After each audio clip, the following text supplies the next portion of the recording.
Bismillahirrahmanirrahim. Assalamualaikum warahmatullahi wabarakatuh. Uh, Selamat datang Bapak Ibu, rekan-rekan dan teman-teman semua di acara webinar IDNSA. Untuk hari ini atau kali ini kita akan webinar ini dengan judul tema atau cracking kredensial dengan digital forensik. Gitu.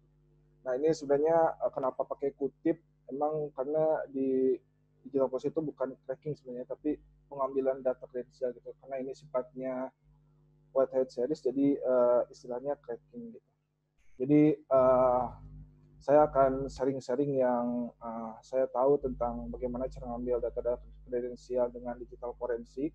Jadi nanti kalau misalkan Bapak, Ibu atau rekan atau teman-teman semua di sini ada yang mau menambahkan atau ada yang mengoreksi silahkan gitu.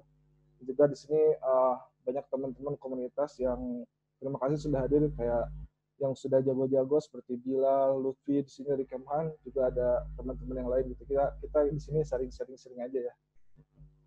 Oke,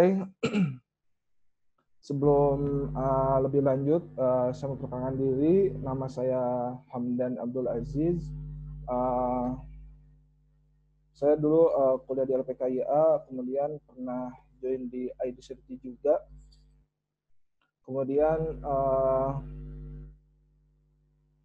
yang sekarang itu saya di Kosmetik dari tahun 2014. Kemudian ini beberapa sertifikasi saya yang pernah saya ikut. Mr. Hamdan, Yes. presentasinya belum muncul ya? Oh, belum muncul sebentar.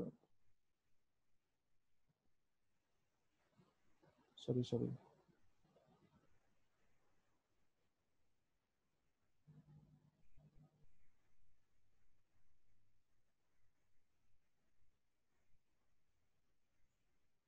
Oke, nama saya Abdul Aziz. Ini beberapa sertifikasi yang pernah saya ikutin. Kebanyakan memang di mobile forensik yang saya pernah ikutin. Kemudian saya pernah nanganin kasus-kasus digital forensik juga di beberapa company dan perusahaan.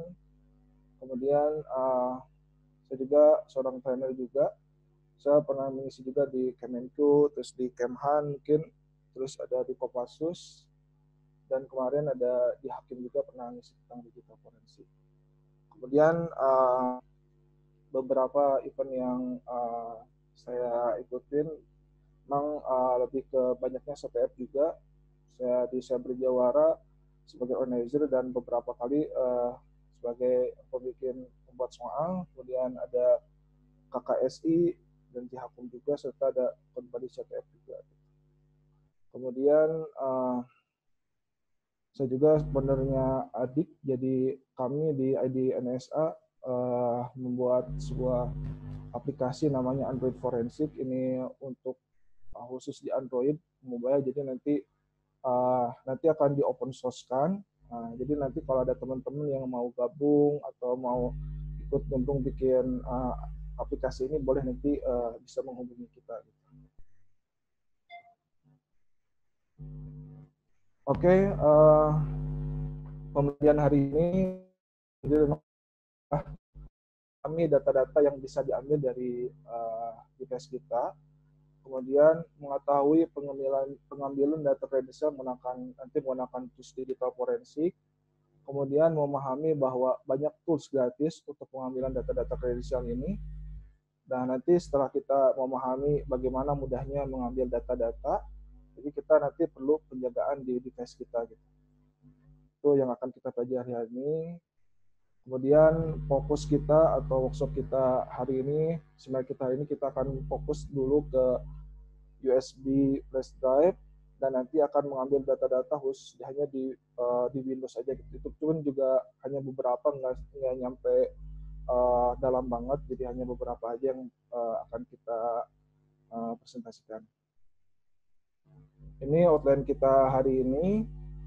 Kita akan ya materi kita tentang digital forensik, hanya ya sedikit aja tentang digital forensik. Kemudian nanti kredensial apa aja sih, data-data kredensial yang bisa kita ambil. Kemudian nanti kita akan berusaha nih untuk demo bagaimana cara ngambil di flash disk gitu, data-data di flash disk. Kemudian nanti bagaimana cara mengambil data kredensial di Windows, dan nanti kita akan coba bypass Windows ini. Tapi bypass Windows ini kita untuk workshop kali ini kita akan mencoba untuk di reset ya passwordnya itu. Gitu. Nanti terakhir kita akan ada rekomendasi sedikit dari kita.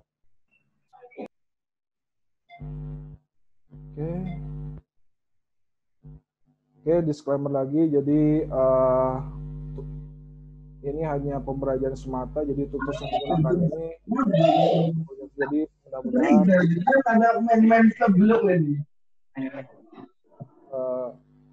ini hanya untuk pembelajaran semata, jadi nanti kalau ada yang disalahgunakan itu bukan menjadi tanggung jawab kita, jadi tapi nanti di mohon ini untuk tidak disalahgunakan.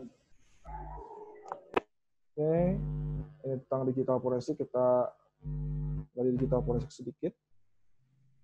Kita akan belajar tentang pengantar digital forensik itu apa, terus nanti di bukti elektronik itu apa, terus prinsip-prinsip digital forensik itu bagaimana, dan tahapan-tahapan digital forensik itu nanti bagaimana.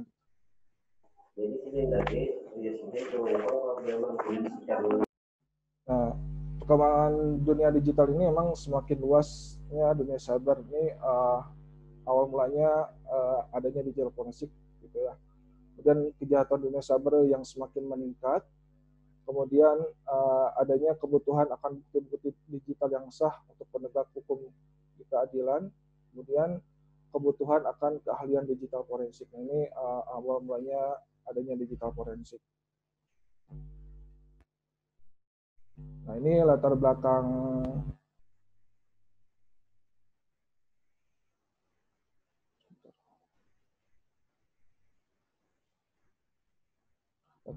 sejarahnya. Jadi dulu itu bukti diperlukan dalam setiap persidangan untuk menegakkan keadilan dan menjelaskan terjadinya kejahatan. Kan tetapi kejahatannya itu kan semakin canggih sejalan dengan perkembangan masyarakat, budaya, dan organisasi. Nah, jadi karena kejahatan inilah digital forensik dibutuhkan. Nah, dulu itu kejahatan Indonesia itu dibagi menjadi dua bagian besar. Yang pertama, kejahatan yang bertujuan merusak atau menyerang sistem atau perangkat jaringan komputer. Nah, ini perangkat siber inilah yang menjadi sasarannya gitu ya. Contohnya itu DDoS, defacement, hacking, dan sebagainya. Dan yang kedua, kejahatan yang dilakukan adalah menggunakan perangkat komputer itu untuk atau sarana sebagai alat bantu dalam melancarkan kejahatan. Nah, perangkat siber ini sebagai fasilitasnya gitu. Contohnya penipuan perbankan, pornografi anak, dan narkoba, dan lain-lain. Kemudian maka karena perangkat siber ini dipakai untuk kejahatan dan juga sebagai sasaran kejahatan, maka diperlukanlah digital forensik. Kemudian bukti yang berasal dari komputer itu sulit dibedakan antara yang asli ataupun yang saingannya. Karena berdasarkan sifat alaminya, data yang ada di dalam komputer itu sangat mudah dimodifikasi gitu. Jadi karena mudah dimodifikasi, nanti jadi perlu ahli dalam digital forensik untuk menganalisisnya. Ini itu awal mulanya adanya digital forensik.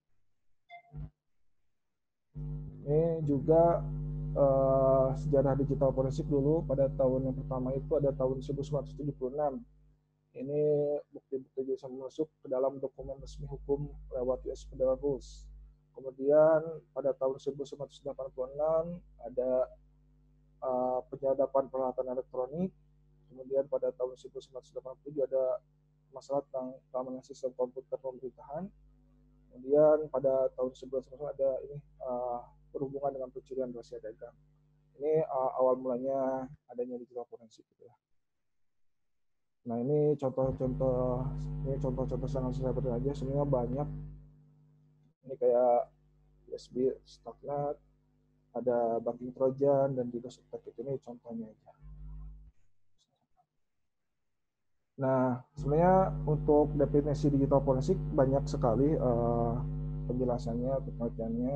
Ini saya ambil dari Marcella Albert. Jadi sebenarnya digital forensik adalah aktivitas yang berhubungan dengan pemeliharaan, identifikasi, pengambilan atau penyaringan, dan dokumentasi bukti digital dalam kejahatan komputer. Gitu. Itu salah satu definisi digital forensik. Nah, ini tujuan dari digital forensik itu yang pertama adalah menentukan nilai bukti dari TKP dan bukti terkait. Kemudian untuk mengembalikan atau merecovery, kemudian untuk menganalisis juga dan menjaga komputer serta material yang berkaitan dengan barang bukti untuk dihadirkan sebagai bukti di pengadilan. Jadi ini untuk di pengadilannya barang bukti tersebut. Kemudian tujuan yang lain adalah untuk mengidentifikasi bukti secara cepat serta memperkirakan potensi dampak dari aktivitas berbahaya pada korban dan menilai maksud dari identitas pelaku. Itu sangat perlu untuk tujuan dari digital forensik. Kemudian ini pengertian dari bukti elektronik. Jadi bukti elektronik itu adalah informasi dan data yang bernilai dalam, ini berdasarkan NI, National Institute of Justice. Jadi informasi dan data yang bernilai dalam proses penyelidikan yang disimpan pada dan diterima atau dikirim oleh perangkat elektronik. Kemudian berdasarkan ISO 27037, bukti elektronik adalah informasi atau data disimpan atau dikirim dalam bentuk binary yang diandalkan sebagai bukti. Kemudian ada juga pengertian di Undang-Undang ITE kita.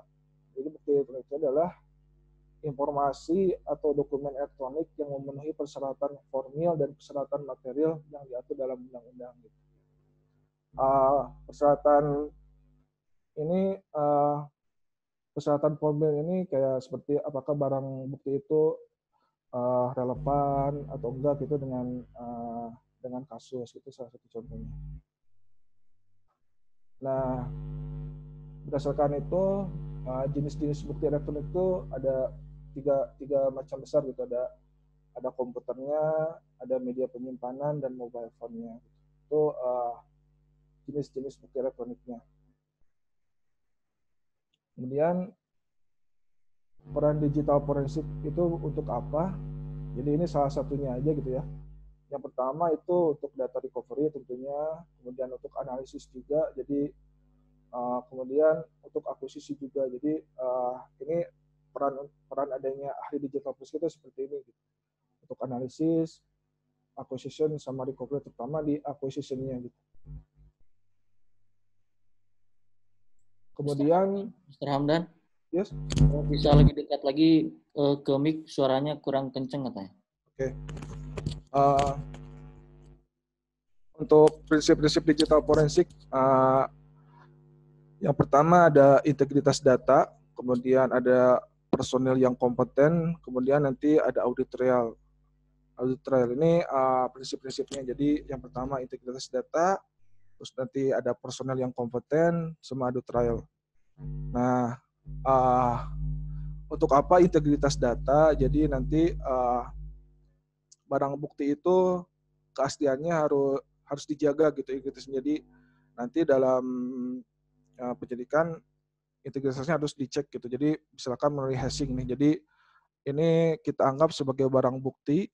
Barang bukti ini nanti hash-nya berapa, jumlahnya pasti segini gitu. Jadi nanti kalau barang bukti itu dirubah sedikit pun, misalkan di sini ini kita tambah U, misalkan di sini nanti pasti hash-nya atau integritas datanya berubah juga gitu. Nah, prinsip digital forensik ini mengupayakan supaya barang bukti itu tetap terjaga integritasnya gitu. Kemudian personel yang kompeten. Nah, diharapkan dalam yang untuk menganalisis bukti digital itu personel itu harus bisa analisis dan harus bisa minimal bisa membuat laporan juga gitu. Nah, gimana kalau sertifikasi nih? Apakah perlu nggak untuk personel dalam digital forensik? Ya, kalau sertifikasi memang perlu juga seperti CHFI atau yang lainnya gitu ya. Cuman pengalaman sebenarnya sertifikasi emang nggak terlalu, memang penting juga, tapi yang penting itu pengalaman kita dalam menyelesaikan kasus gitu. Itu yang penting juga, sertifikasi sama kita ada pengalaman nggak untuk analisis forensik gitu. Itu sering kompeten. Kemudian audit trail. Nah, di dalam dunia digital forensik kita ada namanya chain of study ini. Jadi untuk mendokumentasikan segala aksi yang kita lakukan terhadap barang bukti itu. Kita melakukan akuisisi jam berapa, kita catat. Kita melakukan recovery jam berapa, kita catat. Jadi ini dicatat langsung dari awal sampai akhir penanganan barang bukti digital. Ini contoh schema of study-nya, COC-nya. Jadi nanti Bapak Ibu dan rekan-rekan saya kalau ada kasus gitu misalkan di Bapak Ibu nanti misalkan kalau ada mau install sesuatu di barang bukti ya harus dicatat, kita harus install jam berapa dicatat. Itu contohnya. Ini contoh chain of study-nya. Ini hanya template aja, sampel aja, tapi nanti biasanya bebas sih kalau kita untuk COC-nya belum nggak ada format yang baku. Nah, kemudian singkat tentang tahapan-tahapan digital forensik. Yang pertama ada identifikasi, kemudian eksaminasi, analisis, dan pelaporan. Nah, identifikasi ini jadi kita mengolah barang-barang bukti yang terkait dengan kasus, kemudian eksaminasi ini kita istilahnya sih kita imaging dulu gitu ya, istilah forensiknya, jadi kita ngambil datanya, kemudian kita analisis mencari informasi yang terkait dengan kasus, kemudian nanti pelaporan atau bukti atau apa kita harus menulis laporan sebagai barang buktinya. Kemudian, nah ini kalau yang pengen lihat tahapan digital forensik bisa nonton apa? Ini ada salah satu film Korea bagus banget sih yang saya nilai gitu. Ini di dalam film ini ada ini apa tahapan-tahapan digital forensiknya. Ini itu judulnya itu The Phantom Ghost gitu. Kalau nggak salah film Korea The Phantom Ghost 2012. Ini bagus banget ceritanya. 20 episode kalau nggak salah. Itu saya awal mulanya cinta cyber security dari sini juga nih, dari nonton film Korea ini. Ini ada tahapan-tahapannya. Jadi nanti kalau kita ada kasus laptop nih, kita usahakan kita foto dulu barang buktinya, kita foto, kemudian kita ambil harddisknya, ini lagi ngambil harddisk, kemudian kita ini proses imagingnya gitu. Jadi ini film bagus banget, ini asli banget gitu ininya. Ini benar-benar tulus buat imaging gitu. Sama persis. Nah ini proses imagingnya gitu. Ini tahapannya gitu lah. Saya tadinya mau liatin videonya tapi mungkin takut lemot jadi nggak ditampilkan. Nah itu sekilas tentang digital forensik. Ya sedikit aja. Nah tools digital forensik itu yang berbayar sama yang gratis itu banyak banget ya. Ada di sini yang berbayar ada Ncase, FTK, Tableau, cuman itu main mahal-mahal gitu ya. Bisa ya katakan ya mahal lah. Ada yang di atas 100 juta malah gitu ya. Nah ini untuk kita gunakan memang mahal banget. Jadi nanti kita akan gunakan tools-tools yang open source. Jadi emang saya juga banyak risetnya menggunakan tools-tools digital forensik yang open source gitu. Dan nanti kita akan praktekkan insya Allah. Nah, sebenarnya data apa sih yang dapat diambil, data kredensial apa sih yang dapat diambil dari device-device kita gitu, dari Windows kita. Nah, sebenarnya untuk praktek kali ini tentunya kredensial yang bisa diambil itu ada file-file, terus history kita yang ada di komputer Windows kita, kemudian email, kemudian password juga, kemudian pas activity ini. Jadi dia itu kemudian komputer apa aja gitu aktivitasnya gitu itu bisa ketahuan, itu bisa jadi kredensial kita gitu. Oke. Kita akan mulai praktek sedikit. Dimulai dengan flash disk kredensial. Jadi apa aja sih yang dapat diambil dari flash disk kita itu, kredensial dia di dalam flash disk itu. Yang pertama tentunya adalah data-data yang berada di USB tersebut gitu. Kemudian mungkin data yang sudah terhapus juga itu merupakan kredensial gitu. Jadi ini apalagi kalau flash disk kita pernah naruh sembarangan, flash disk kita dipinjam sama orang, itu bisa jadi motif juga bagi orang untuk ngambil data-data kita gitu. Nah, dalam kasus forensik sebenarnya untuk kita ngambil data di menggunakan flash disk ini ada dua macam. Yang pertama ada dengan cloning, yang kedua dengan imaging gitu.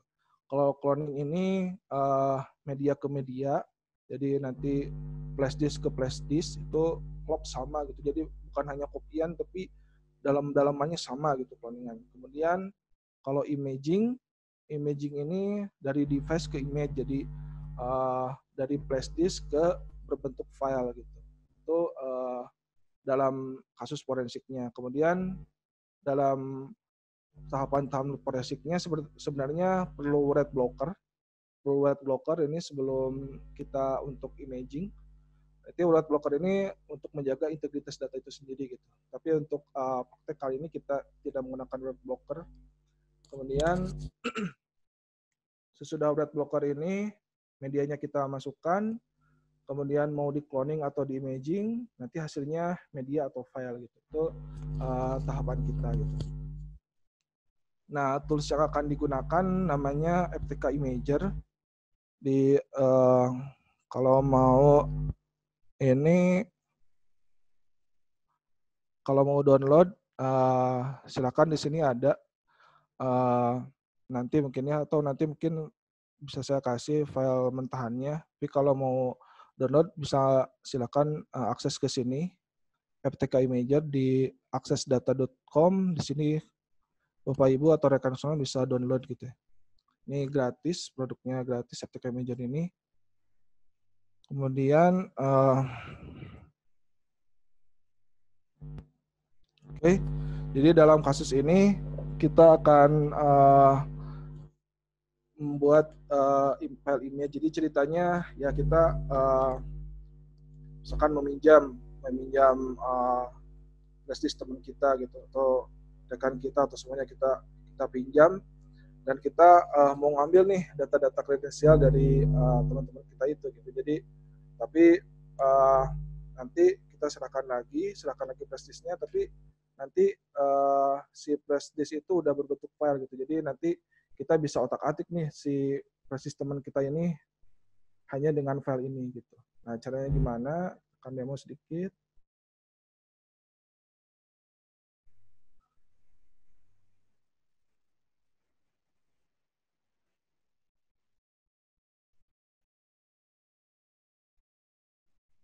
Ini kita akan sharing, saya masih kelihatan ya? Sharing PowerPoint-nya masih, sharing PowerPoint masih. Kalau ini yang Windows masih kelihatan, Mas? Tidak ada. Nggak ada ya?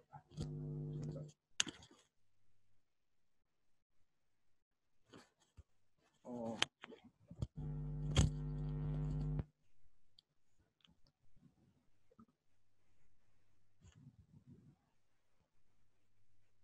Ini kelihatan?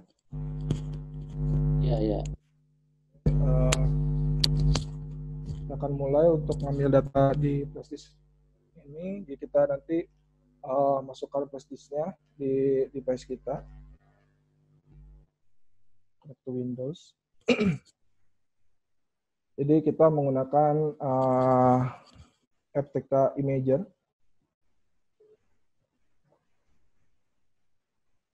FTK Imager. Jadi nanti setelah memasukkan flash disk kita, flash disknya kita masukkan. Nah, nanti kalau dalam forensik aslinya sebelum dimasukkan flash disk memang harus red blocker dulu ya. Jadi biar integritas datanya terjaga. Ini hanya contoh aja. Jadi bagaimana nih cara ngambil flash disk kita mau teman-teman kita atau yang lain gitu ya. Contohnya aja ini file, kemudian kita create this image. Kita pilih physical drive. Ini saya cepetin aja ya, nanti kalau mau file presentasinya nanti cara-caranya, step-step by step-nya nanti saya akan kirim. Kita pilih physical drive, kemudian pilih USB, and finish. Kita add, pilih yang loaded today aja, next. Ini kalau dalam kasus forensiknya, ini harusnya diisi kayak 01, Indonesia 01, unit description kan flash disk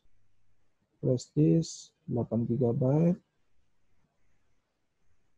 Ini Hamdan, maksudnya mungkin kasus penipuan. Ini contohnya aja ya. Yang next, ini ya, mau nyimpan di mana? Di desktop aja. Oke, ini file image meme-nya misalkan barang bukti.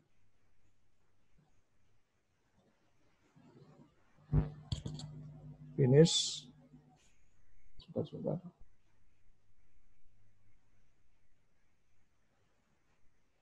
Nah, ini sedang proses imaging, jadi proses pengkopian flash disk ke file image gitu. Nah, ini waktu untuk proses imaging ini tergantung dari kapasitas flash disknya, kemudian tergantung juga tergantung hardware device kita untuk yang digunakan dalam imaging.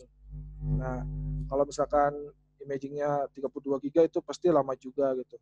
Nah, kalau untuk yang saya sarankan untuk hardware-nya, untuk device kita, minimal itu untuk forensik itu emang 16 GB gitu ya, 16 GB untuk memorinya. Ini saya cancel aja ya. Saya cancel aja. Kemudian kalau biasanya kalau udah selesai nanti ada proses seperti ini.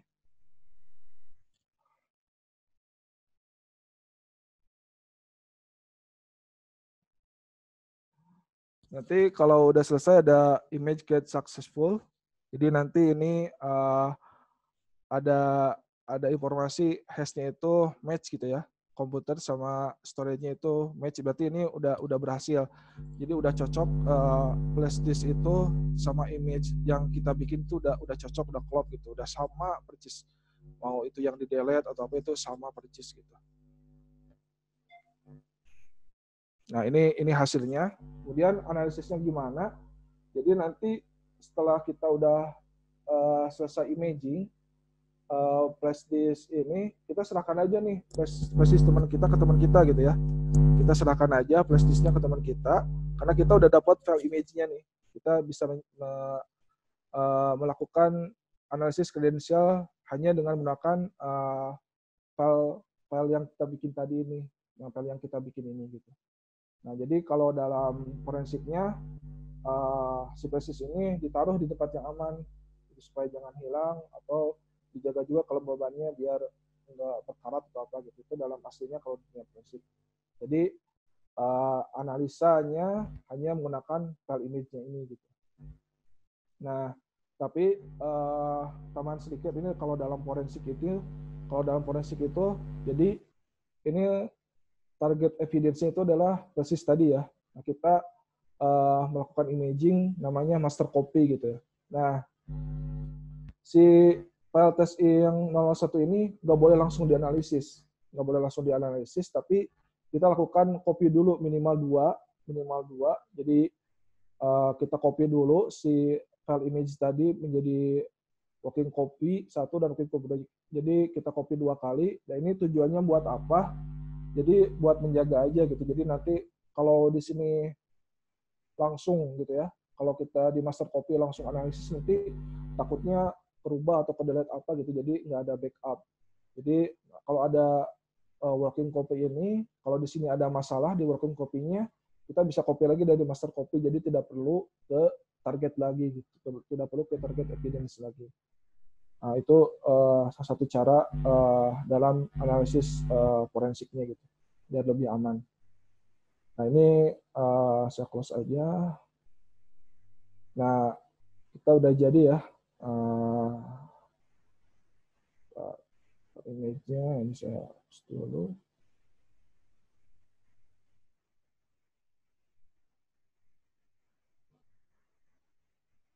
Ini udah jadi barang buktinya di sini filenya. Jadi kalau mau kita nanti yang aslinya analisisnya kita copy dulu di barang bukti ini. Kita di copy aja, copy terus paste aja di sini gitu. Itu biar lebih enak. Jadi nggak ada kalau ada apa-apa kita nggak perlu imaging lagi gitu.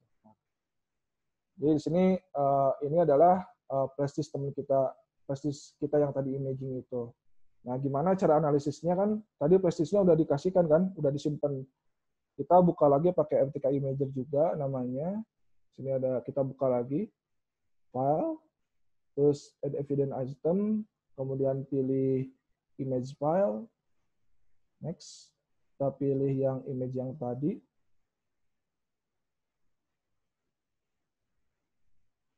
Yang ini, finish. Nah, ini bisa ngotak-atik flash disk-nya walaupun kita nggak megang flash disk-nya gitu ya. Kita bisa ngelihat di sini file-filenya ya analisis. Kalau analisis memang bisa tergantung sebenarnya kalau analisis polisi itu tergantung kasusnya seperti apa gitu. Kalau misalkan nanti mencari file zip ya kita cari file zip gitu. Tapi ini kita bisa lihat di sini data-datanya gitu. Ini yang udah tersilang kayak gini, ini tandanya udah pernah ke delete gitu. Jadi kita nanti bisa recovery gitu. Nah itu jadi kredensial yang bisa kami di flash disk ini ya udah yaitu file-file yang ada di dalamnya gitu. Ini file-filenya hanya gini aja gitu ya. Nah, ini bagaimana kalau file-filenya file perusahaan gitu kan. Jadi kita naruh sembarangan misalkan kita kan kalau nggak ini ya, kalau kita dari kantor terus keluar kantor biasanya flash disk terletak di mana aja gitu ya. Itu bahaya juga. Itu bisa diambil data flash disk-nya. Jadi saya juga kalau di kantor, kalau misalkan saya pinjam flash disk ke teman itu takutnya diambil data model gini gitu. Jadi itu bahayanya. Kemudian bagaimana nih untuk kita bisa nge-recovery file yang ada di sini gitu ya. Nah, untuk recovery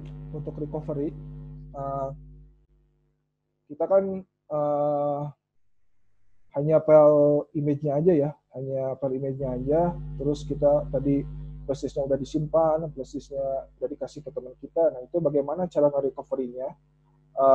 Jadi tetap kita menggunakan file image tadi, cuman nanti file image nanti itu kita mounting dulu gitu, jadi supaya si file image itu jadi drive di komputer kita, terus nanti kita bisa pakai tools recovery apapun gitu. Nah, untuk kali ini saya toolsnya hanya menggunakan LazySoft, jadi nanti teman-teman bisa di-download juga, namanya ini nih LazySoft di sini, lazysoft.com. Ini toolsnya ada yang berbayar juga, cuman kita pilih nanti silahkan download aja yang free-nya gitu. Ini cukup bagus, dia ada Windows recovery-nya gitu. Ini gratis tapi lumayan powerful gitu.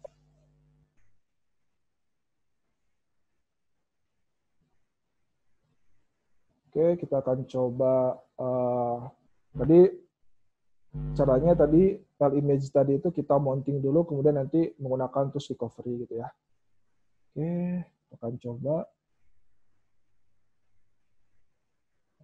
Kita akan mounting ini di FTK Imager juga bisa untuk melakukan recovery. Ini contohnya itu kita misalkan yang di silang ini ya, kredensial ini tapi belum tentu berhasil juga kalau di FTK Imager. Nanti tinggal diklik aja di sini, klik kanan, export file aja, export file ke desktop, kemudian oke gitu ya.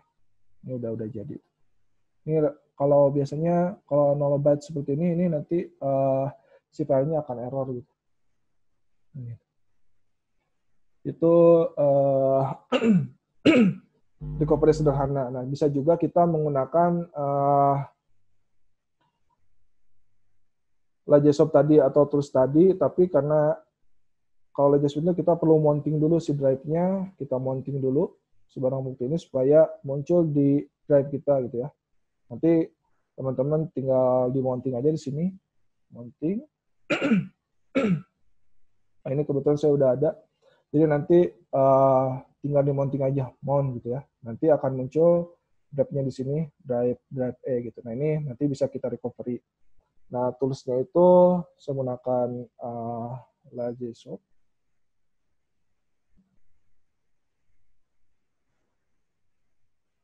Saya menggunakan Lajesoft. Tools-nya kita akan recovery. Jadi ini teman-teman bisa juga langsung pakai flash disk gitu ya. Si recovery ini bisa untuk flash disk juga, bisa untuk external hard disk juga gitu ya. Nanti silakan kalau mau dicoba di rumah masing-masing. Nah, ini kita klik data recovery ini. Saya pilih yang sini ada 4 macam sebenarnya. Cuman kalau pengen yang dalam banget, pilih yang deep scan gitu ya. Kita coba delete. Ini kita pilih yang tadi udah kita mounting file image-nya, kita start search. Nah, ini karena tadi undelete ya, jadi file saya juga nggak terlalu banyak, jadi agak lumayan cepat. Nanti sebenarnya kalau recovery ini tergantung apakah dia itu FAT atau apakah dia itu NTFS, tergantung dari itunya filenya. Jadi tapi kita akan nggak sedalam gitu. Jadi kita hanya untuk recovery aja. Jadi sebenarnya recovery itu seperti apa ya? Seperti daftar isi dalam buku gitu ya. Jadi kalau daftar isi itu dihapus, pasti ada si isinya itu masih ada di dalam bukunya itu gitu. Itu seperti kayak gitu. Kita bisa lihat sini ini si file-file yang udah terhapus. Udah kita sini ada lost file-nya gitu ya. Jadi kita bisa lihat, oh dia itu pernah nge-delete atau apa gitu ya. Delete sesuatu itu bisa kita contoh, misalkan nanti kalau kasusnya nyari zip ya zip gitu ya. Kita searching-nya zip. Nah, gitu. Gimana recovery-nya? Misalkan ini saya satu aja ya. Ini tinggal save file aja. Save file. Bisa di desktop. Kemudian kita tinggal ini recover udah.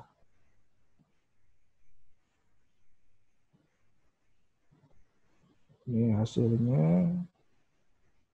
Nah, ini recovery yang tadi kita recovery itu. Bisa kita recovery gitu. Nah, gimana kalau si filenya itu korup gitu ya. Kita udah nyari filenya udah berhasil, cuman korup gitu. Nah, dalam dunia forensik itu kalau korup, kalau nggak bisa itu memang nggak jadi masalah sebenarnya. Tapi yang penting ada dia itu pernah nyimpan file ini nih di basis ini gitu tuh, sebagai bisa menjadi barang bukti juga kayak gitu ya.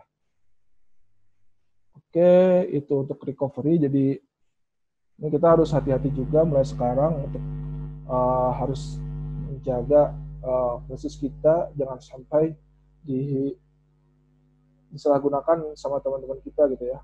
Udah tahu itu bahaya banget kita si basis kita sama orang lain di imaging. Terus kalau udah di imaging, jadi file kita bisa dilihat, terus bisa di recovery juga gitu.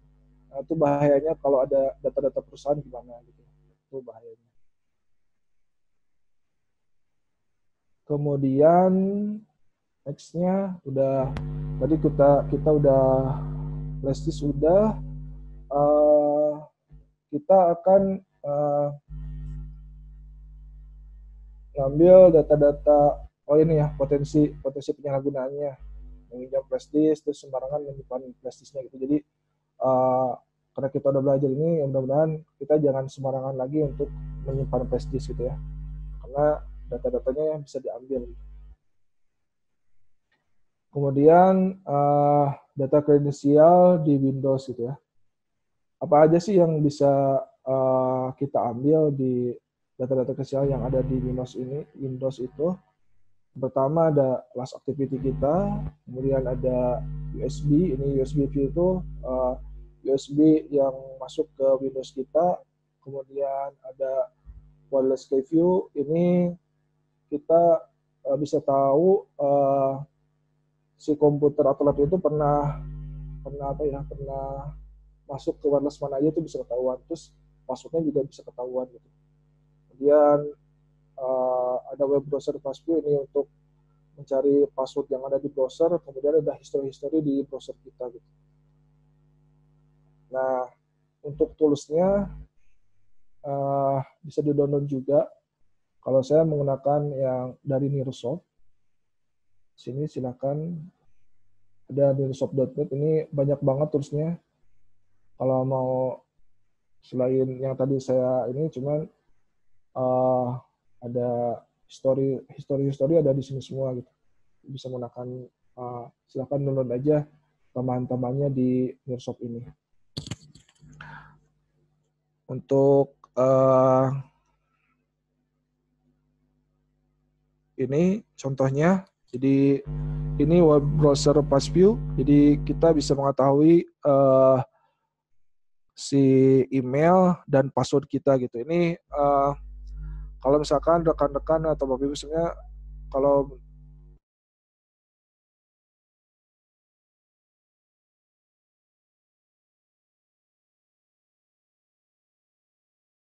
gitu, pastinya kelihatan. Kemudian ini contoh browser history view. Ini kita pernah nge-browsing apa, history nge-browsing apa gitu ya. Contohnya, kemudian ini wireless view, jadi nanti misalnya ini networknya apa, terus ini nanti passwordnya biasanya ketahuan. Nah ini wireless view juga perlu nih untuk forensik, jadi kita bisa mengetahui bahwa dia itu pernah masuk ke wireless apa aja itu bisa ketahuan gitu ya. Dia misalkan pernah ke MACD, masuk ke wifi-nya MACD, wifi-nya tempat kantor atau apa itu bisa ketahuan gitu ya. Asalkan dia masuk ke wifi-nya terus ini nggak di clear ya bisa ketahuan. Jadi gimana caranya? Jadi kita nih bikin senjata untuk device gitu. Jadi tools yang tadi kita download itu, Flash Activity View, Web Browser Passview, USB View, Wireless View itu kita kopikan aja ke places kita. Jadi places kita ini sebagai senjata kita. Kalau di dunia forensik ya untuk menganalisis forensik. Nah kalau ada yang mau jahil juga, tapi disarankan jangan ya. Bisa juga gitu ya. Jadi nanti kalau udah di copy, ya udah kita tinggal ke komputer, misalkan ke teman kita mau ngopi sesuatu dong, pinjam komputernya dong atau apa gitu. Nah itu kita bisa langsung ngecek si historinya gitu ya. Nah, Mr. Ramdan, suaranya kecil, Mr. Ramdan. Oke, kita bisa lihat sini.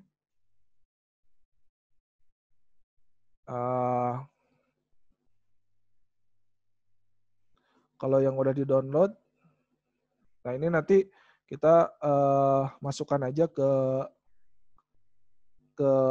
playlist kita. Jadi kita bisa browsing nih. Contohnya saya browser history. Nah, kita diklik aja. Tinggal diklik aja browser historinya. Kemudian ini pilih yang anytime. Pilih yang anytime. Kemudian oke aja gitu ya. Nah ini kita bisa langsung ketahuan nih history-nya. Nah sebenarnya ada teknik sendiri forensik itu ada yang lewat tools, ada yang kita analisis sendiri ke dalam Windowsnya gitu. Karena ini biar gampang ya kita pakai yang toolsnya aja gitu ya. Ini misalnya biasanya sih kalau belum di clear history ya itu ketahuan nih data-data kita di sini pernah ngebuka apa aja gitu kan. Ini kebetulan yang saya tampilkan yang aman gitu ya. Jadi saya tampilkan. Ini udah browser history contohnya. Kemudian kita juga bisa last activity view. Kita klik aja. Nah, dia pernah ngebuka file apa aja gitu, kelihatan di sini. Ini penting banget nih kalau dalam dunia forensik. Jadi saya pernah ada kasus gitu ya. Salah satu itu hanya menggunakan tools ini, Last Activity View. Jadi dengan Last Activity View ini bisa mengarahkan gitu menggunakan program apa aja gitu untuk menghapus data-datanya. Jadi si pelakunya itu dia lupa nge-clear story gitu. Jadi ini penting banget nih dalam forensik, itu Last Activity View gitu. Kita bisa lihat dia jam berapa gitu menggunakan program apa, itu bisa kelihatan gitu ya. Bisa kelihatan. Di sini usernya logoutnya jam berapa, logoutnya jam berapa juga ketahuan gitu ya. Nah itu bahayanya kan. Itu salah satu kredensial kita, salah satunya. Kemudian selain Last Activity View, kemudian ada juga misalkan pencarian ya, My Last Search. Kita di Google pernah nyari apa aja gitu ketahuan. Android file, transfer, ini saya ini. Ya itu ini salah satu contohnya aja. Nanti biasanya kalau si komputer Windows Bapak Ibu ya udah digunakan itu nggak pernah nge-clear gitu ya. Kita nggak pernah nge-clear history kita. Ya nanti bakal ketahuan semua gitu. Kita pernah mencari informasi apa, itu bakal ketahuan juga. Ini penting banget nih dalam dunia forensik gitu ya. Kemudian ada juga USB View. Ini untuk melihat USB apa aja nih yang pernah masuk ke Windows kita gitu. Ini sangat penting juga nih dalam kasus forensik. Jadi kita bisa menemukan barang buktinya gitu. Dia pernah pakai nih, pernah pakai apa? Dia USB-nya SanDisk gitu ya. Kita telusuri nih si SanDisknya bisa kita jadikan barang bukti gitu ya. Dia menggunakan HP apa juga ketahuan gitu. Tuh, ini dia pakai Toshiba gitu. Kita tinggal mencari ya presis pelaku yang mereknya Toshiba gitu. Itu yang bisa kita lihat ininya ya. Kemudian ada juga history, udah web browser view nih.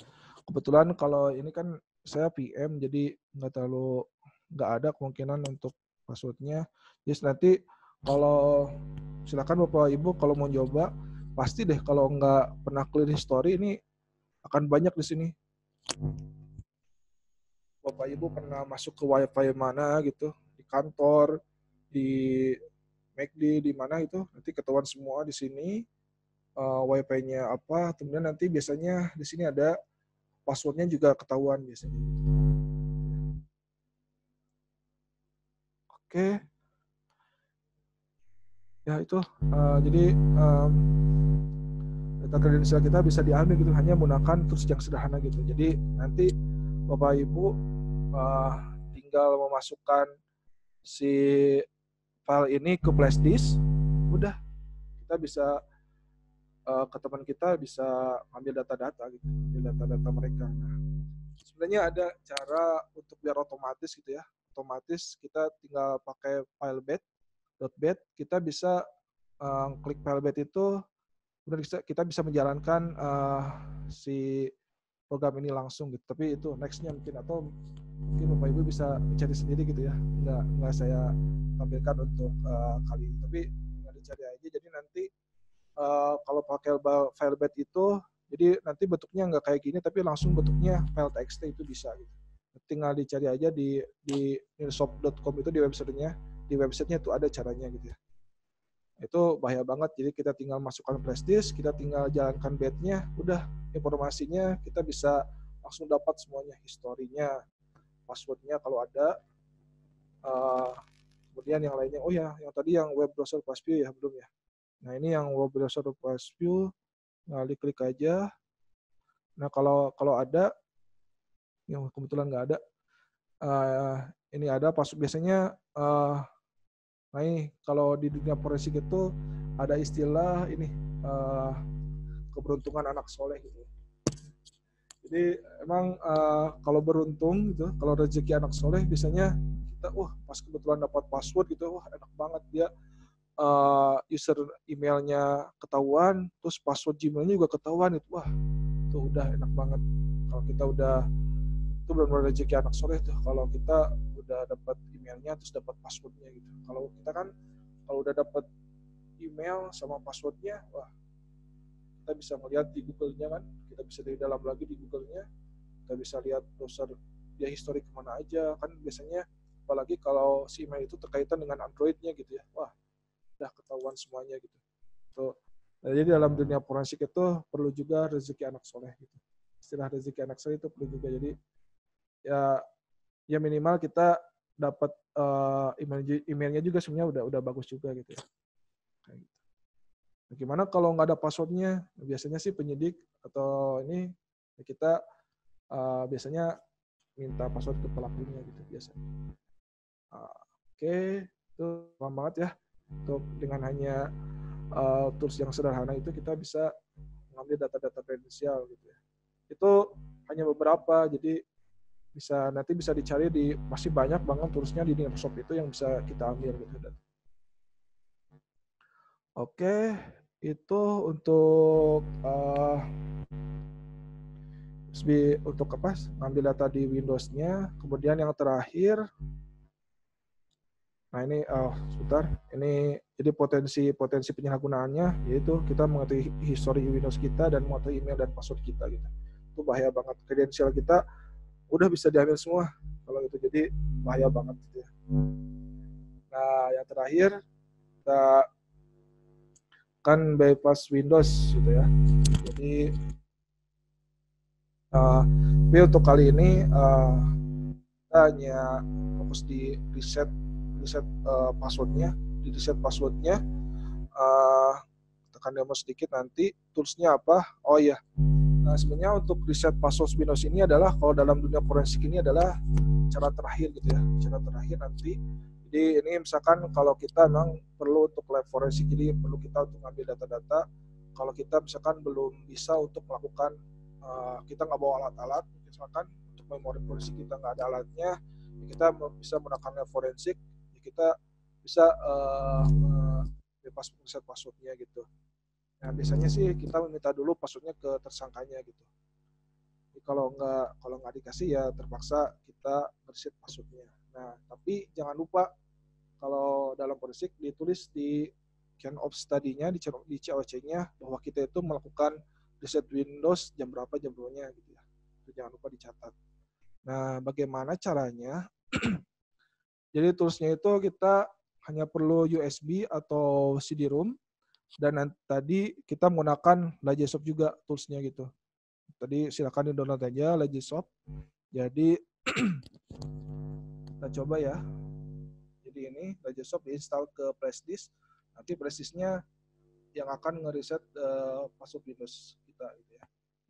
Oke, kita akan coba sedikit Windows.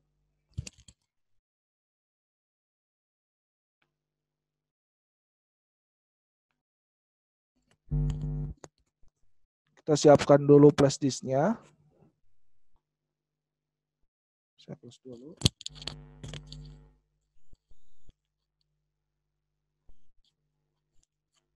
Siapkan flash disknya. Kemudian kita pakai tadi Lajesoft lagi. Lajesoft. Oke, udah nih. Close dulu. Nah, kita pilih burn USB disk dulu ya. Saya dulu. Nah, kalau yang versi ini kita pilih dulu nih target yang mau kita reset itu Windows apa gitu ya. Windows 7 kah, Windows 8 atau Windows 10 gitu. Ini kebetulan kalau yang gratis ini hanya Windows aja. Kalau yang versi server itu berbayar sih. Nah, ini cara gampangnya sebenarnya ada yang cara pakai Kali Linux juga bisa sebenarnya. Cuman ini kita biar lebih gampang aja, jadi pakai Lajesoft. Misalkan ini kan saya Windows 7 64 bit, jadi kita pilih Windows 7 64 bit. Kemudian kita next. Nih, nanti tinggal pilih nih USB flash-nya. Kemudian di start dulu gitu ya. Start aja.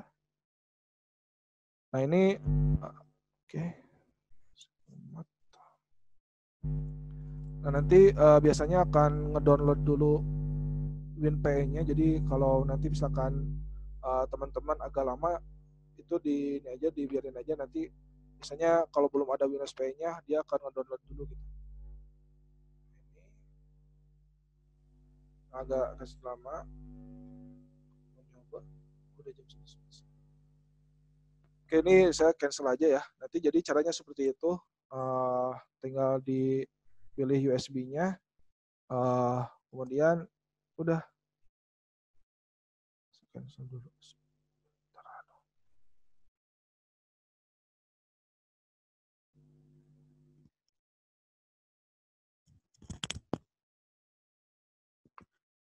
Oke, kita akan coba.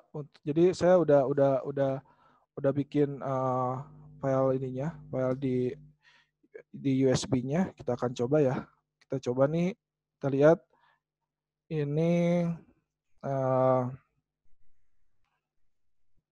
ini saya di password ya. Jadi password nih. Password. Kita coba matikan dulu. Bentar.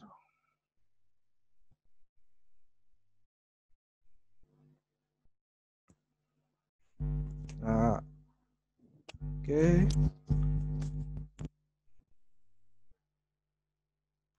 Kita coba nanti caranya nanti booting yang pertama di flashdisk, jadi bisa ke BIOS dulu, jadi bootingnya nanti dipertamakan, atau bisa langsung pilih, kalau tergantung tergantung device juga, kalau Lenovo atau F12 atau apa gitu. Ini kita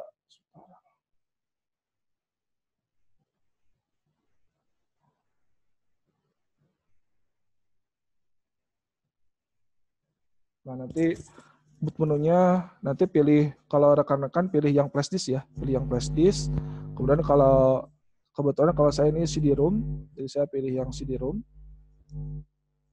Nanti akan muncul ini di bootnya, pilih yang Lajesoft-nya, Lajesoft Lab CD-nya gitu.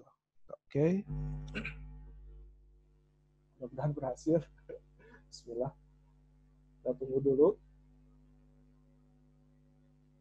Ini enggak, bisa sih nggak nyampe 5 menit juga nggak nyampe untuk kita nge-reset passwordnya.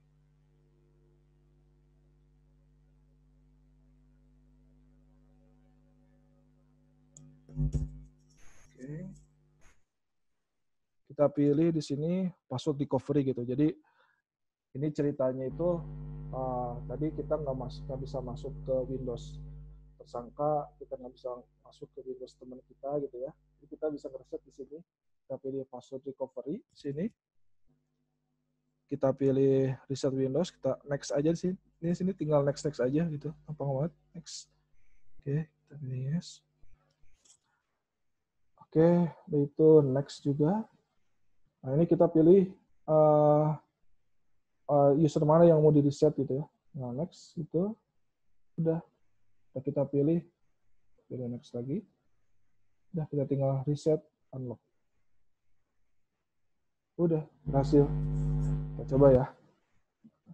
Yes, kita reboot.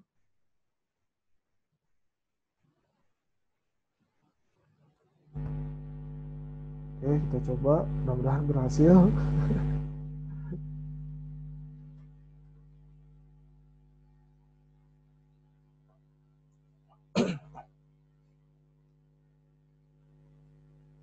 Sebentar.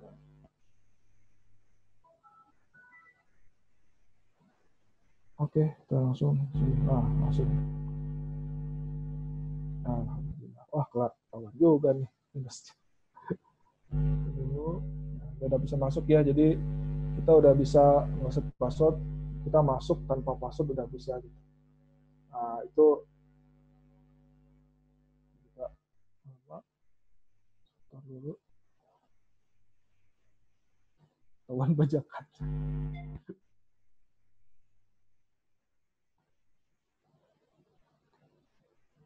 Nah, kita udah masuk tanpa password gitu. Nah, itu dengan tools yang gratisan kita bisa ini, itu gampang banget. Sebenarnya ada cara lain, kita pakai Conboot tanpa perlu ngereset, ada. Jadi nanti silakan kalau mau nyoba, di rekan-rekan semua mau nyoba silakan. Nah, itu itu ya, gampang banget kita untuk nge-reset Windows-nya. Jadi, oke, itu udah. Jadi, everybody can hack, semuanya bisa nge-hack gitu ya. Jadi, walaupun dengan tools-tools yang misalkan gratis gitu, ini bahaya juga gitu ya. Kita tadi bisa ngambil data di flash disk, bisa nge-recovery-nya, bisa ngambil kredensial yang ada di Windows kita, kemudian kita bisa nge-bypass Windows, nge-reset Windows, itu bahaya banget gitu ya. Nah, karena kita udah tahu nih bahayanya, data-data kita ternyata tidak aman, Windows kita ternyata bisa dibobol dengan hanya tools seperti itu gitu ya. Nah, gimana nih cara untuk security-nya gitu ya. Nah, untuk rekomendasinya, kalau untuk flash disk, ya kita jangan lagi sembarangan naruh atau ngasih flash disk ke orang. Gitu. Terus upayakan dibedakan nih flash disk kantor sama flash disk pribadi gitu ya.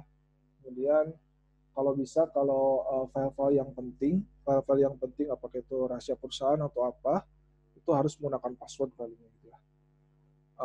Kalau bisa ya pakai, mungkin ada kalau di Windows pakai PhD gitu ya, biar bisa nggak ketahuan paling taruh di PhD atau di TrueCrypt, Paracrypt juga bisa.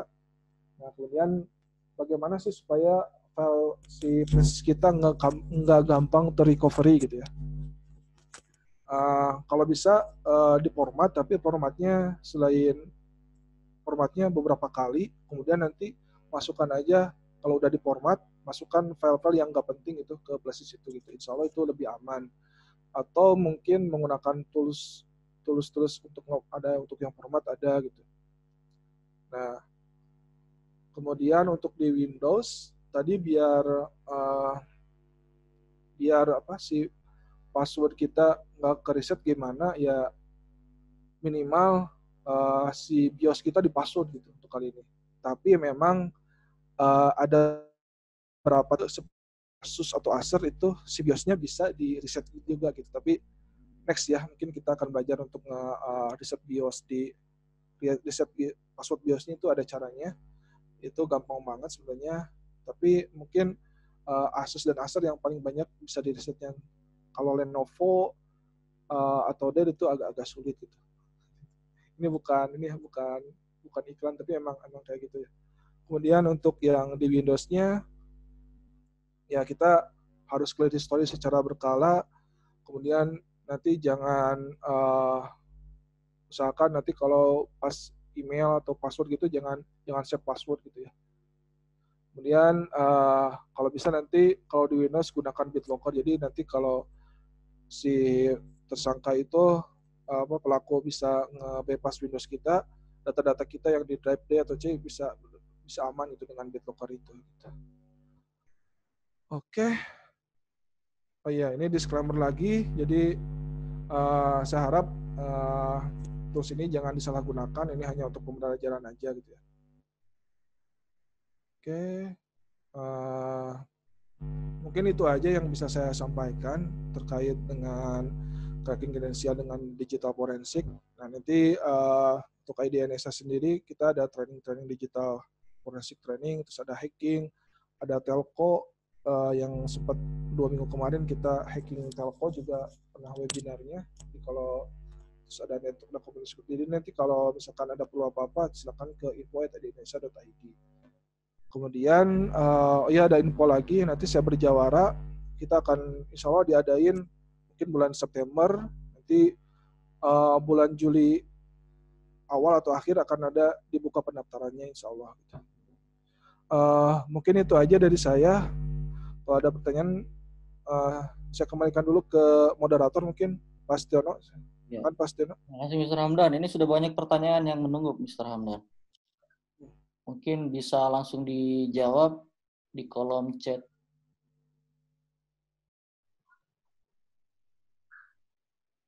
Mau saya bacakan atau mau dibaca sendiri Mr. Hamdan? Silakan. Dibacakan aja Mas, dipilih Mas. Oke, ini ada pertanyaan dari Pak Garda Pramudia. Permisi mau tanya, sebelumnya saya pernah mencoba menggunakan teknik mengambil data yang menggunakan flash disk seperti yang didemokan. Berhasil untuk Windows jadul, namun untuk Windows 10, flash disk tidak dapat berjalan lancar namun terdeteksi sebagai virus. Adakah solusi untuk menyamarkan program tersebut agar tidak terdeteksi sebagai virus? Silakan dijawab dulu, Mr. Hamdan.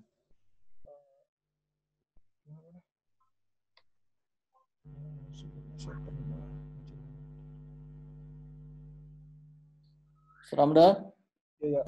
Jadi ini itu Windows 10-nya ya yang di hard disk berarti ya. Hard disk yang di imaging itu hard disk ya. Jadi di Windows 10 itu flash disk-nya terdeteksi sebagai virus. Tapi kalau di Windows jadul itu bisa berhasil. Berarti ini ya.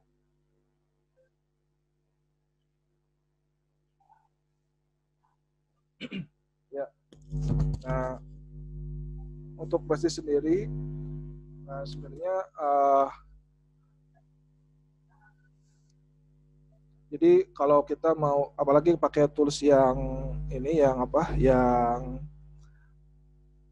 nggak berbayar gitu ya. Nah sebelumnya emang di Windows 10 itu kita harus si Defender-nya dinonaktifin dulu si Windows Defender-nya. Windows Defender dinonaktifin dulu, jadi biar nggak kedelete juga si file-file yang ada di flash disk tersebut gitu ya. Itu si Windows Defender-nya dinonaktifin, kemudian dijalankan write blocker-nya. Biasanya kalau write blocker dijalanin biasanya nggak terdeteksi gitu. Atau ada solusi lain, biasanya di cloning bisa. Jadi pakai Clonezilla namanya, ada tools namanya Clonezilla. Sedangkan kalau mau dicoba itu terus cloning yang gratisan itu kalau misalkan masih terdeteksi virus gitu ya, itu bisa menggunakan cloning gitu, Clonezilla. Jadi si flash disk-nya di cloning gitu, menggunakan ke flash disk lagi gitu. Itu salah satu caranya. Mungkin itu. Baik, ini ada pertanyaan kedua dari Pak Teguh Triatmojo dari Jakarta. Apakah ada cara dalam menanggulangi pengambilan data secara otomatis? File detect. Kemudian ada kali untuk materi presentasinya. Terima kasih. Kenapa? Yang mana, Mas?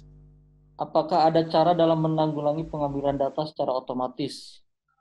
Bagaimana menanggulangi cara Yang otomatis tadi itu ya? pengambilan data secara otomatis. Nah, sebenarnya kalau device kita udah ini sama orang ya pasti bisa terotomatis juga. Tapi kalau pengen otomatis ya nanti si flash disk-nya ya autorannya dinonaktifin. Untuk autoran flash disk-nya dinonaktifin.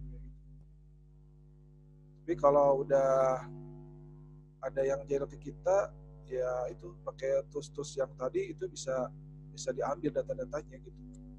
Ya kalau bisa sih kita history ini kita dihapus aja, di-clear aja pakai CC Cleaner, ada namanya tuh CC Cleaner, bisa juga gitu. Kalau untuk bisa nggak otomatis ya minimal mungkin basis autorannya dinonaktifin gitu. Itu aja mungkin bahasnya. Ya, ada kali untuk materi presentasinya, Mr. Hamdan. Kenapa? Link presentasinya di-share atau tidak nih? Ya mungkin nanti insya Allah saya akan share tadi cara-caranya kayak gimana, tahapan-tahapannya bagaimana, nanti akan saya share. Oke, baik. Nanti materi presentasinya akan dikirimkan bersamaan dengan sertifikat ya. Baik, ini ada pertanyaan dari Pak Ahmad Hidayat di Karawang. Jika perangkat barang bukti rusak, misal flash disk, baik secara fisik atau korup disengaja atau tidak oleh pelaku, yang dilakukan gimanakah untuk proses imaging? Kemudian yang kedua, misal perangkat sudah terformat berkali-kali, masih bisa diambil history file tersebut khusus dengan menggunakan aplikasi FTK Imager dan Lesoft. Terima kasih.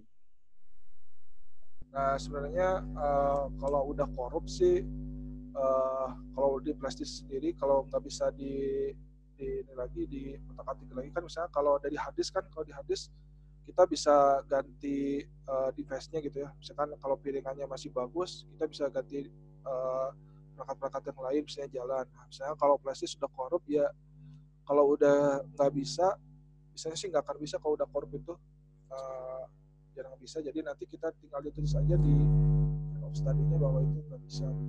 Jadi emang berarti si orang tersangka udah ngerti, mungkin udah ngerti security juga ya. Jadi dia menghapus dulu data-datanya, korupin si presisnya, jadi biar nggak sengaja nggak diambil gitu. Memang ada berbagai cara si presis ini untuk menghapus data-data ini. Ada yang wipe data, ada tuh swipe data, ada atau pakai alat. Tapi saya lupa, jadi alat itu kita tinggal masukkan ke alat itu si flash disk atau perangkat hard disk atau HP kita gitu, tinggal masukin ke alat itu nanti diambil. Suaranya kecil, Mas Ramdan. Apa? Suaranya kecil. Nah, nanti si alat itu akan menghapus data itu dengan elektromagnet gitu ya. Jadi dengan pakai elektromagnet, yaitu data-datanya kehapus semua gitu. Ya kayak kita kartu hotel gitu ya, kartu hotel kita simpan di HP kita yang ada elektromagnet itu yang kecil aja, si kartunya itu rusak gitu, jadi kita nggak bisa masuk ke kamar kita. Itu contohnya cara menghapus datanya dengan elektromagnet itu. Jadi biasanya kalau udah dengan cara presis itu udah dengan cara imaging nggak bisa, dengan cloning nggak bisa, terus diperbaiki dulu nggak bisa gitu, ya udah kita nggak bisa ngelakuin apapun, ya kita tulis di COC kita di channel tadi bahwa barang ini tidak bisa di imaging atau tidak bisa dianalisa. Itu apa, Steno? Halo, Pak Steno? Ya. Itu perangkat yang sudah terformat berkali-kali itu masih bisa diambil history file tersebut atau gimana? Kalau udah diformat berkali-kali biasanya yang saya riset gitu ya, itu nggak bisa biasanya. Jadi kalau udah di web data terus diformat berkali-kali nggak bisa. Cuman harus dicoba. Jadi nanti kita tidak menggunakan tools. Jadi nanti ada sebenarnya ada cara-cara NTFS recovery kayak gimana, file recovery kayak gimana, itu ada caranya sendiri gitu. Mungkin next insya Allah kalau ada seminar lagi nanti saya akan coba sharing-sharing lagi gitu. Tapi kalau udah diformat berkali-kali, biasanya pakai tools yang gratisan ini biasanya nggak akan bisa terrecovery biasanya gitu.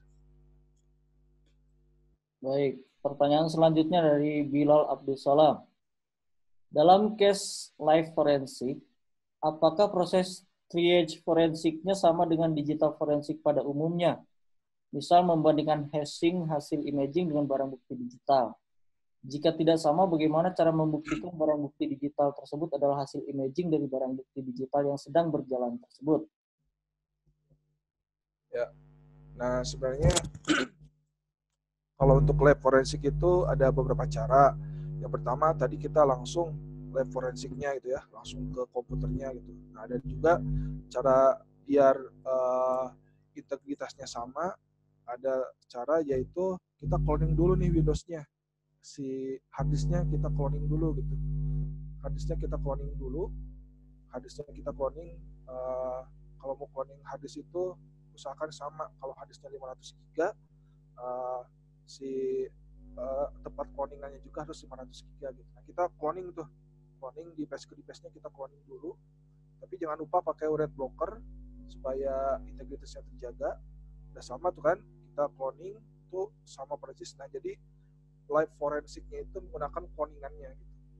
Kalau passwordnya tadi, kalau si Windows-nya si cloningannya itu di password, ya kita tinggal reset aja gitu. Kayak gitu. Jadi kalau udah kita analisnya di cloningan, mau lakukan lab forensik, ngubah data juga nggak apa-apa sebenarnya. Jadi nggak integritas datanya masih tetap terjaga karena kita analisisnya langsung di cloningannya itu gitu.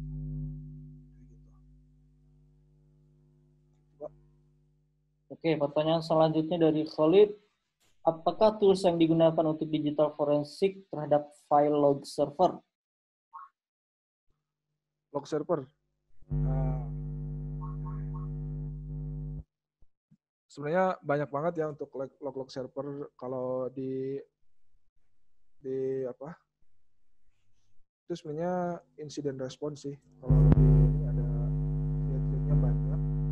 nanti next mungkin ya kita akan pelajari tentang bagaimana kalau di log server gitu. Sebenarnya di Nearshop juga di sini ada tools-toolsnya untuk yang gratisan. Ada kalau yang gratis ya, mungkin ada network scanner di sini ada gitu. Apalagi sistem toolsnya ada sys exporter, ada DriveView, hampir ini sih. Tapi nanti tergantung servernya juga sih kalau untuk log-log. Nah, banyak caranya juga untuk analisisnya.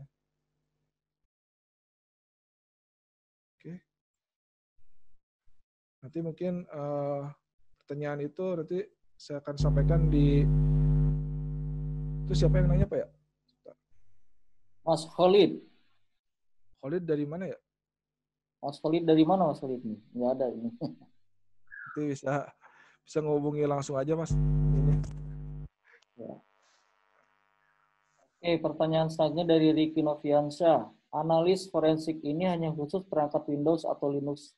Apa bisa perangkat HP berupa Android atau iOS? Terima kasih. Oh, ini hanya untuk Windows aja. Kalau untuk Android atau yang lain itu nanti beda lagi. Mungkin nanti di next-nya mungkin ya kita akan pelajari yang ini, yang Android atau yang network itu. Ini kalau yang ini hanya untuk di Windows aja.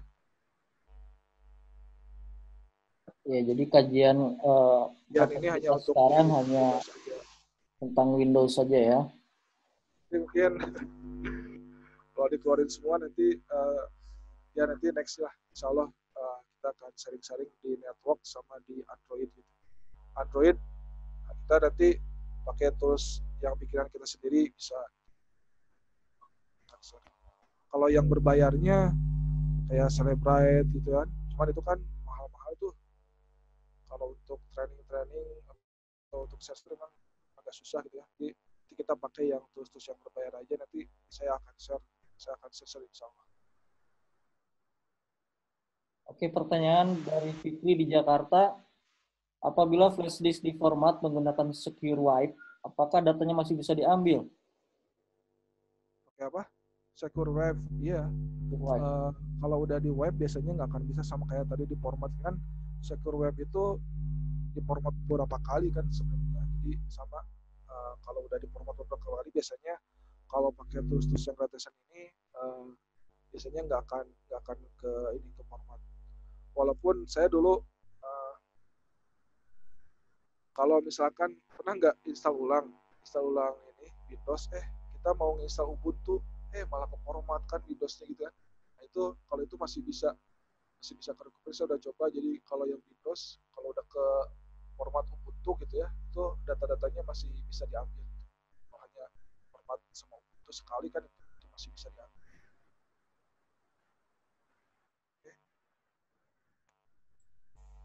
Ini pertanyaan dari Fernando. Kalau di Kali Linux reset pas Windows-nya gimana ya? Ini jadi gimana?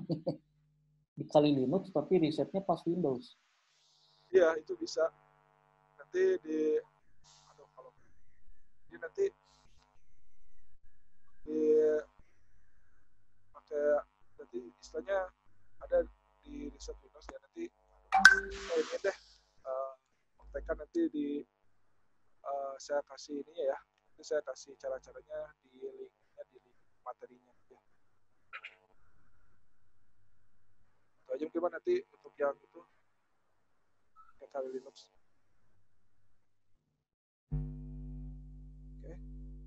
Oke. Pertanyaan selanjutnya dari Reno Joyonegoro, Cyber Jawara itu apa ya, Kak? Siapa aja yang boleh ikut Cyber Jawara, Kak? Cyber Jawara itu capture the flag. Jadi sebenarnya dulu itu Cyber Jawara tercetus biar hacker-hacker itu ada ininya apa, tempat untuk ini biar mereka nggak hacking ini device website pemerintahan itu dulu itu tercetus. Jadi ini capture the flag permainan kita seperti belajar juga di situ, ada soal-soal forensik, ada soal-soal hacking bikin website dan lainnya gitu, ada reverse juga gitu tuh, untuk perlombaannya aja gitu. Itu bisa diikutin minimal usia SMK, usia SMA udah bisa gitu. Di sini banyak kayak Bila gitu udah sering ikutan Cyber Jawara.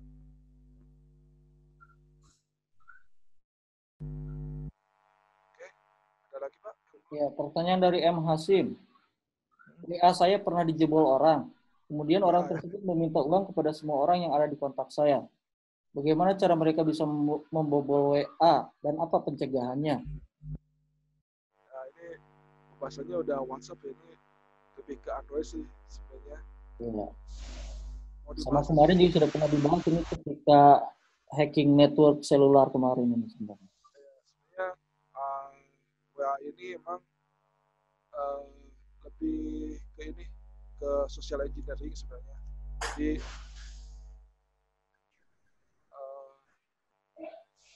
Mr. Hamdan, suaranya tolong lebih ini lagi ke dekat ke mic. udah deket nih Pak. Kecil suaranya kecil. Kalau Android WA itu ya itu lebih ke social engineering sih yang saya tahu ya, yang saya tahu karena emang misalkan kita dapat SMS dari WhatsApp dari teman kita, ternyata teman kita itu adalah penipunya gitu. Jadi misalkan teman kita itu ini saya ada mau ngirim password WhatsApp gitu ya ke kita itu. Dia ngirim padahal WhatsApp itu buat autentikasi WhatsApp kita gitu. Itu karena kita lalai, ya udah WhatsApp kita diambil sama orang gitu. Itu ada salah satu caranya kayak gitu. Jadi kalau pengen penjagaannya ya kita pakai 2FA. Jadi 2FA di WhatsApp-nya itu diaktifin. Sebenarnya ada beberapa macam cara sih untuk hack di WhatsApp ini. Kita ada malware-nya mungkin di Android-nya itu, memang kita harus analisis dulu di Android-nya itu, kita harus pegang dulu apakah di WhatsApp-nya, di Android-nya itu ada malware. Kalau ada malware ya berarti mungkin si malware itu bisa melihat SMS kita. Jadi kalau kan misalkan tersangka kita mirim autentikasi langsung ke SMS, udah SMS-nya bisa dilihat dan autentikasinya bisa dipakai sama pelakunya gitu. Ini ada berbagai macam cara sih kalau untuk yang hack di Android itu. Kita harus pegang dulu sih si Androidnya, nggak bisa dilihat di terawang seperti ini gitu. Tapi kemungkinan sih itu ada malware atau karena social engineering gitu.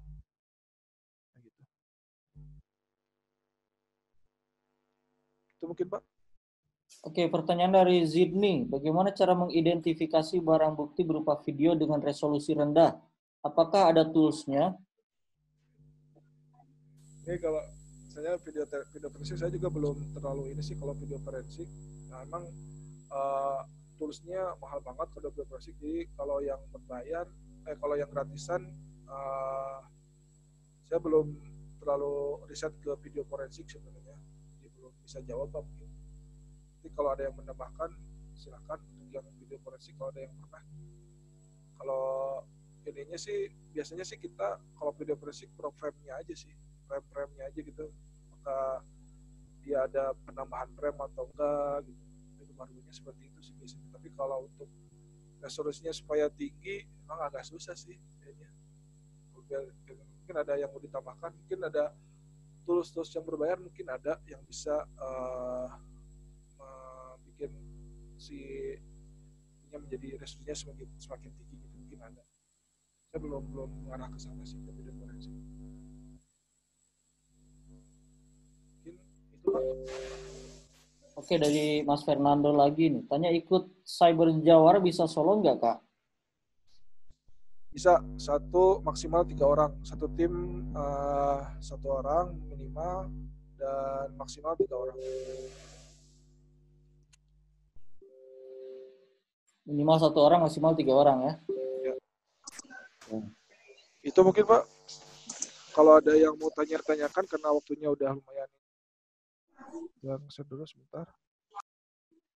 Ini masih banyak pertanyaannya nih. Kalau ada yang mau pertanyaan, boleh di WA saya di sini, Pak.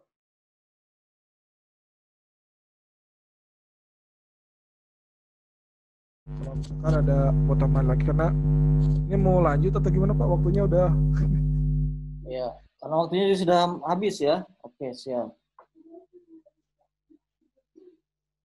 Silakan dicatat nomor pembicara ini.